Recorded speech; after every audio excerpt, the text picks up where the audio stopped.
কি গিন্নি, কি রান্না করলে এখন বলো তো? ও মা, এ কি কথা! সকাল হতে না হতেই খাবারের খবর কেন? তুমি তো জানো, সকাল করে আমার কিছু না খেলে যে চলেই না। বেশ তো, ঘরে বাতাসা মুড়ি আছে, ওগুলো খেলেও তো পারো নাকি? আরে ধুর, ওসব খেয়ে আমার হবে না। তুমি বরং আমাকে যদি একটু পান্তা আর সাথে দুটো কাঁচা লঙ্কা দিতে। বেশ, আমার তো জানাই আছে যে তুমি সকাল করে কি খেতে চাও। বসো তুমি, আমি এক্ষুনি গিয়ে তোমার জন্য পান্তা আর কাঁচা লঙ্কা নিয়ে আসছি।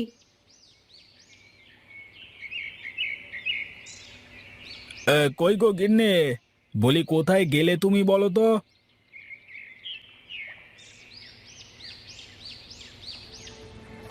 কি হলো তোমার? আমার ষাঁড়ের মতো করে ডাকছো কেন শুনি? এই দেখো, আমার মতো সুস্থ সামর্থ্য একটা মানুষকে তোমার ষাঁড় বলে মনে হলো গিন্নি? তা নয় তো কি শুনি? এইখান থেকে এইখানে ঘরের ভিতরে আমি, এত জোরে ডাকা লাগে? আহা গিন্নি, তুমি দেখি বড্ড বোকা। শোনো, এসব তো আমি ওদের শুনিয়ে শুনিয়ে বলছি। ও আচ্ছা, তাই বলো। আগে বলবা না আমাকে? হ্যাঁ বলি গিন্নি, আমার জন্য কি তোমার গরম গরম লুচি ভাজা হয়ে গেছে? আমি কিন্তু আবার ওই মানুষের মতো সকাল করে পান্তা আর ওই কাঁচা মরিচ খেতে পারি না, বুঝলে না? হ্যাঁ গো, লুচি ভাজা শেষ, এক্ষুনি এনে দিচ্ছি তো।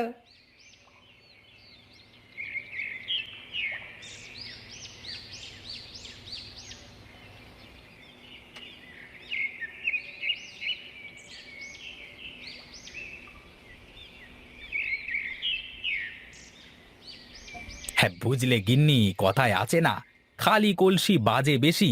কিছু মানুষকে না দেখলে সত্যিই বুঝতেই পারতাম না। কেন, তোমার আবার কি হলো? পাশের বাড়ির কেউ কিছু বলেছে নাকি? আরে বাদ দাও তো ওদের কথা। কারা কি খায় তা তো আমরা জানি নাকি? যাই বলো, সুনীলদার বৌদি কিন্তু সুযোগ পেলেই আমাদের পচাতে চায়। হে, ওসব মানুষের কথা কানে নিলে কি আর চলবে বলো? আমরা যে ওদের থেকে ভালো খাই সেটা তো আর ওরা জানে না। সেদিন শুনলাম এক বুড়িমা বলল ওদের বাড়ি থেকে কি দিয়ে নাকি খেতে দিয়েছে। রান্না এত খারাপ, বুড়িমা খেতে না পেরে ফেলে দিয়ে চলে এসেছে। হ্যাঁ, সবার কি আর আমার মতো কপাল বলো, যে তোমার মতো সুন্দরী একটা বউ পাবে, আবার সাথে এত ভালো রান্নার হাত। সত্যি বলো, ভাগ্য করে তুমি আমাকে পেয়েছো। তা না হলে হয়তো কোনো রাজার কুমার আসতো আমাকে বিয়ে করতে। হ্যাঁ, বাহ, তুমিও দেখি কম যাও না। হ্যাঁ শোনো গিন্নি, কিছু মানুষের চাপায় জোর না থাকলে না দুনিয়া অন্ধকার। হ্যাঁ। না, তোমার এই কথা বসে বসে শুনলে আমার চলবে না। যাই, দেখি, আমার কাজে যাই।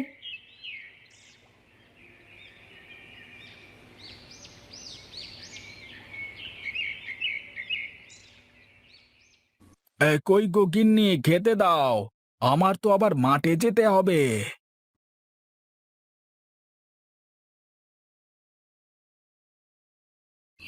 এই নাও, এখন এগুলো খেয়ে দে, যেখানে যাবা যাও। সে কি শুধু বাতাস আর মুড়ি? একটু পান্তা করেও রাখতে পারোনি? একটু লঙ্কা কুচিয়ে খেয়ে নেওয়া যেত। আমার অত সময় কোথায় শুনি? এতই যখন খেতে ইচ্ছে হয়, তাহলে নিজেই একটু কষ্ট করে বানিয়ে রাখতে পারো না? আরে ধুর, তোমার সাথে আর হবে না, আমার বোঝা হয়ে গেছে। কি? কি বললে তুমি? এত বড় কথা বলতে পারলে তুমি? বিয়ের এত বছর পরেও যে মানুষটা বুঝতে পারলো না, তাকে আর বোঝানো সম্ভব না।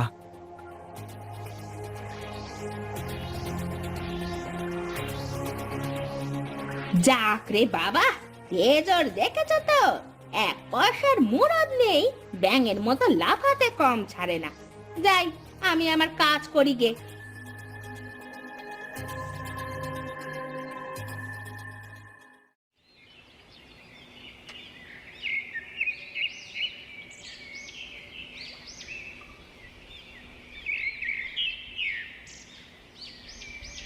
কি ব্যাপার খুড়ো, তুমি আমার দিকে এভাবে হাঁ করে তাকিয়ে আছো কেন?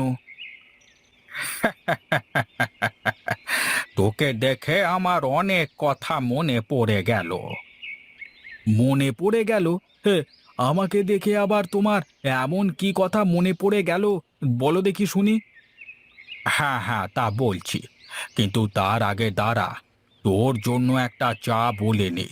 ওরে, সুনীলকে একটা চা দে রে, টাকা কিন্তু আমি দেব।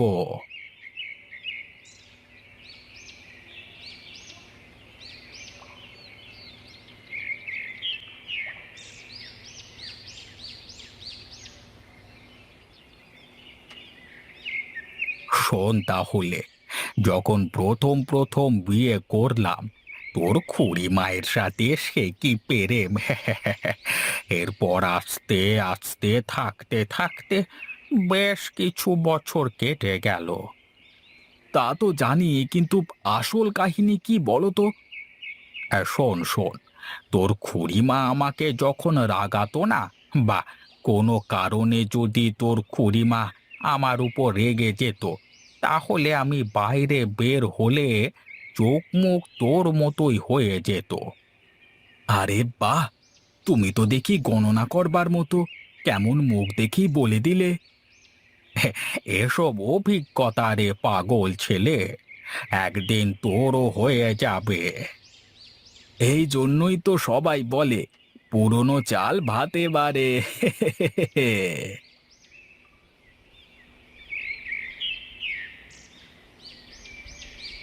ও, ছি ছি ছি, কি গন্ধ রে বাবা! কি পচা ধাচা যে খায় মানুষে! ঢং! বাপের জন্যে কেউ কি শুটকি খেয়েছে শুনি? শুটকির তরকারি খেতে যে কি মজা, তা যদি সবাই বুঝতো! বয়েই গেছে আমাদের ওসব পচা ধাচা খেতে। আমরা কি আর ওসব খাই নাকি? ওই বাজারের বড় বড় রুই কাতলাগুলো কারা কিনে খাবে তাহলে? আসছে আমার বড় বড় রুই কাতলা খাওয়ালা রে! কেউ না খেলে বোধহয় হাতের মাছ সব পচে যাবে। গরিবের হক মেরে কি লাভ আছে? সেই তো বাজারে গিয়ে দেখে শুনে পচা শুটকি ছাড়া অন্য কিছু ঝোলায় ঢোকে না।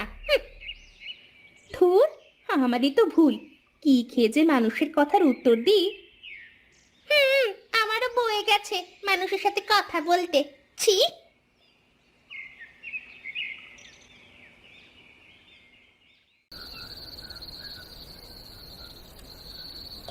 ওগো, জানো, আজ না ও বাড়ির ডাইনিটা আমাকে যা নয় তাই বলেছে। কি? এত বড় সাহস! তুমি কিছু বলনি?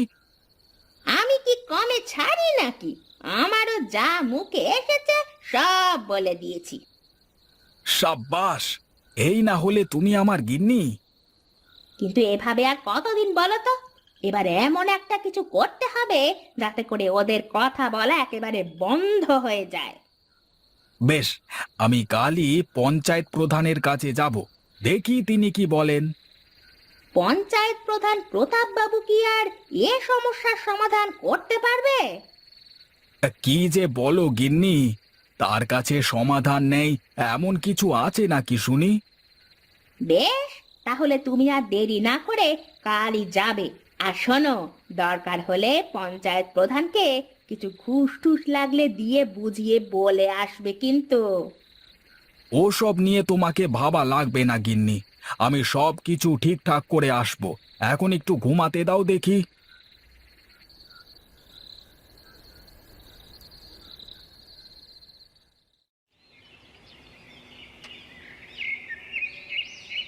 হ্যাঁ সুনীল, বলো দেখি কি বলবে বলে এসেছো।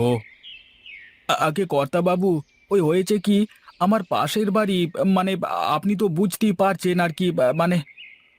হ্যাঁ হ্যাঁ, বুঝেছি। বিনোদের কথা বলতে চাচ্ছিস তো? এবার বল দেখি। মানুষ বাজার থেকে বড় বড় মাছ মাংস কিনে খায়, আর সে বাড়িতে কি সবাই যে চাপা চিংড়ি শুটকি কি সব মাছ খায়। আর যখন সেগুলো বের করে, চারপাশের মানুষজনের বাড়িতে থাকা মুশকিল হয়ে যায়। বাবারে! কে বিনোদ? সুনীল যা বলছে তা কি সত্যি? মিথ্যে বলবো না কর্তামশাই, আমি শুটকি খেতে ভালোবাসি, কিন্তু আমি যে খালি শুটকি খাই এমন কিছু না। কে কি খায় তা দেখলি বোঝা যায়। বেশ তো, তাহলে একদিন সবাইকে দাওয়াত করে খাওয়ানো হোক। দেখা যাক কে কি খাওয়ায় পঞ্চায়েত প্রধানকে। হ্যাঁ, এটাই হলো আসল কথা। এবার দেখবো তাহলে কে কি খাও। আমার বাড়িতে তাহলে কালকে দাওয়াত কর্তা বাবু, আর সাথে তোরও দাওয়াত থাকলো সুনীল।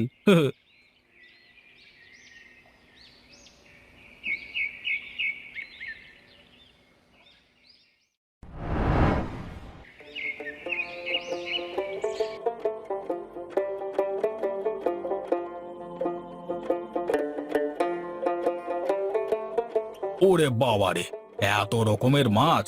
এম, রান্নার স্বাদটাও তো বেশ হয়েছে। আগে কর্তা, আমার গিন্নি সব নিজে হাতে রান্না করেছে।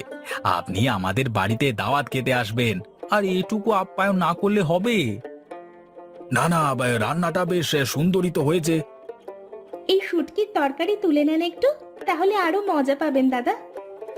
এবে, এমনিতেই যা মজা হয়েছে, এবে তাতে করে চেটে পুটে সব খেয়ে ফেলতে পারবো আর কি।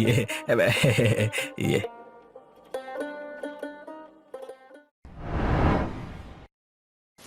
কি? তোমাকে বলেছিলাম না দেখে শুনে বৃষ্টির দিনে দাওয়াতটা দিয়ে এসো, যাতে করে কেউ না আসতে পারে। তা না হয় বুঝলাম গিন্নি, কিন্তু তুমি তো কিছুই রান্না বান্না করোনি। যদি সবাই চলে আসে? চলে আসলে আর কি, তখন বলবে যে সকাল থেকেই তো বৃষ্টি হচ্ছে, এর ভেতরে তুমি বাজারে যেতে পারোনি। আরে বৌদি, আপনারা আসুন আসুন, আসুন আসুন আসুন।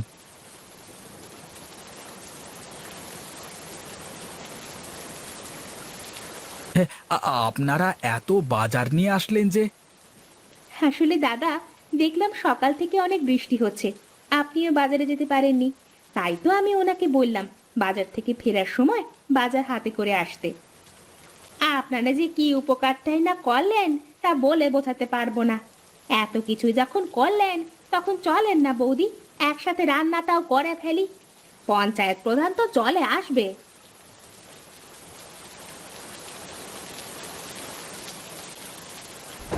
আহা আহা, কি খাওয়াটাই না খাওয়ালে তোমরা দুজনে! তোমরা দুজনই তো ভালো খাও হে। তোমাদের মতো তো আমরাও খাই না। আর এত সুন্দর রান্না! যাই হোক, কি আর বলবো। এখন তাহলে আমি চলি, হ্যাঁ? আবার ডেকো কিন্তু, এরকম ঝগড়া করে, হ্যাঁ? মানে আমার খাওয়াটা হবে।